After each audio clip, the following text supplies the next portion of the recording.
le fruit le plus juteux du monde n'est pas ce que vous croyez. Restez bien jusqu'à la fin pour découvrir ce que c'est. En réalité, il y a plusieurs fruits très juteux. On peut dire l'ananas qui contient 46% d'eau. Oui, l'ananas contient autant d'eau, mais il est juste 8e dans le top mondial. Il est très riche en bromelaine qui est bon pour la digestion. Le 10e n'est rien d'autre que la pomme. Oui, la pomme avec 84 voire 86% d'eau. L'orange, que vous pensez sûrement qu'il est très juteux car vu le nombre astronomique d'eau qui s'écoule dans cette orange. Malgré ça, il n'est que 7e mondial. Il contient 86 et 88% d'eau. Alors que certains autres comme le melon le surpassent, notamment grâce à son volume.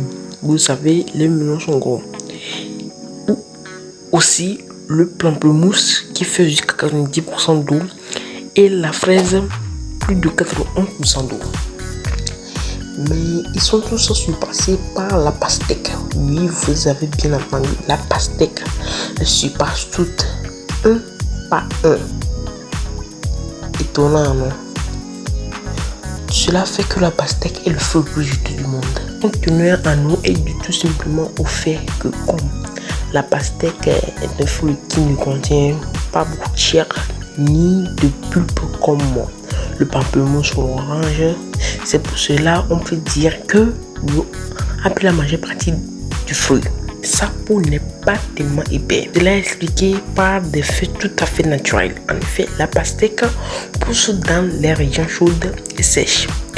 Pour survivre, la plante stocke tout bonnement beaucoup d'eau dans ses fruits, afin de protéger ses graines et d'attirer les animaux qui les disperseront. Et en plus, la pastèque est faite spécialement pour stocker et retenir l'eau. Donc, vous l'aurez compris, la pastèque est non seulement le fruit le plus juteux du monde, mais aussi en été, vous saurez quel fruit vous mangerez pour vous rafraîchir. Ah oui, j'avais oublié. Mention spéciale. La tomate qui contient aussi le même volume d'eau que la pastèque. La tomate aussi est classifiée un peu comme un fruit.